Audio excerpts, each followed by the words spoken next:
रात को हम लोगों का ट्रिप स्टार्ट हुआ गांव से। हमारा पहला डेस्टिनेशन पॉइंट था चित्रकूट। सर्दी में चाय का लुत्फ उठाते हुए हम लोग चल पड़े। सुबह 7 डिग्री ठंड में बिना मुंह धोए सब छत्तीसगढ़ बॉर्डर पर खड़े हैं। देखिए अपना एक साहसी जवान को जो कि मुंह धो रहा है।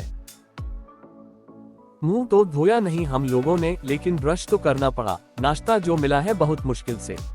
छत्तीसगढ़ के बस्तर क्षेत्र में नाश्ता ढूंढ ढूंढ कर थक गए, तब जाकर आखिरी में यह 5 स्टार रेस्टोरेंट मिला।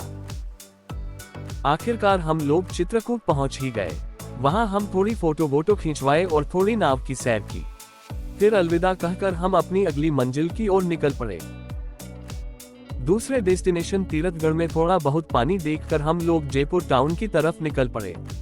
वर्क फ्रॉम होम तो किया था, लेकिन यहाँ वर्क फ्रॉम कैफे करते हुए अपने लॉज पहुंच गए। सुबह सुबह लॉज से निकले, थोड़ा नाश्ता किया और फिर बाबा गुप्तेश्वर के दर्शन के लिए निकल पड़े। जय बाबा गुप्तेश्वर की बोलकर थोड़ा लाइन में खड़ा होकर बाबा के अच्छे से दर्शन हो गए। अगर आप लोग भी यहाँ आते हैं तो ऐसी बूढ़ी मौसी लोगों से जरूर कुछ खाना। ये लोग यहाँ बिजनेसमैन होने के लिए दुकान नहीं लगाए हैं, बस 2 वक्त की रोटी के लिए खड़े हैं। हम लोग भी थोड़ा अपना पेट ठंडा करके निकल पड़े अगले डेस्टिनेशन डुडुमा वाटरफॉल के लिए।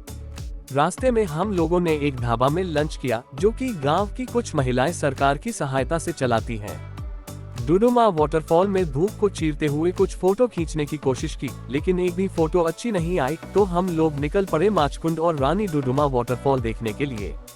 माचकुंड और रानी डुडुमा वाटरफॉल का वीडियो आप लोगों को नहीं दिखा सकता, क्योंकि हम लोग थोड़ा जल्दी पहुंच गए थे तो रात हो गई थी। ट्रिप के दूसरे दिन हमें कोरापुट और सिमलीगुड़ा इलाके में रात ठहरने के लिए लॉज ही नहीं मिला, क्योंकि कोरापुट उत्सव चल रहा था। फिर हम लोग रात में सिमलीगुड़ा में मेरी बहन के घर रुके। सुबह हम लोग तैयार हो गए और सिमलीगुड़ा और दामनजुड़ी का कुछ इलाका देखने के लिए निकल पड़े। पहला स्पॉट मां कंटा बाउंसुनी मंदिर था।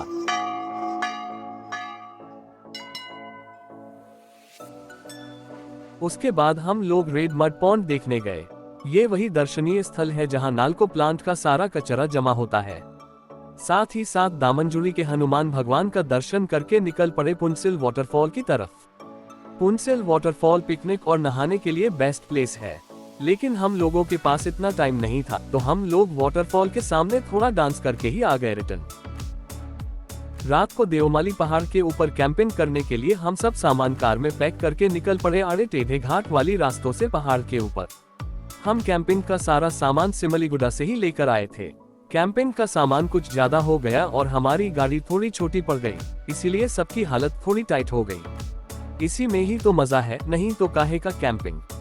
अगर आप लोग भी देवमाली पहाड़ के ऊपर कैंपिंग करना चाहते हैं तो पहाड़ के ऊपर सब आपको रेंटल में मिल जाएगा, लेकिन प्राइस ज्यादा पड़ेगा। गाड़ी से सारा सामान निकाल के कैंप को बहुत मुश्किल से टांग ही दिया हमारे जवानों ने। खाना बनाकर खाते खाते बहुत रात हो गई थी। पेट पूजा करके ठंड में सब लोग जल्दी जल्दी कैंप के अंदर घुसने लगे, लेकिन हम लोगों ने माहौल का आनंद उठाते हुए डांस न आते हुए भी थोड़ा डांस कर दिया।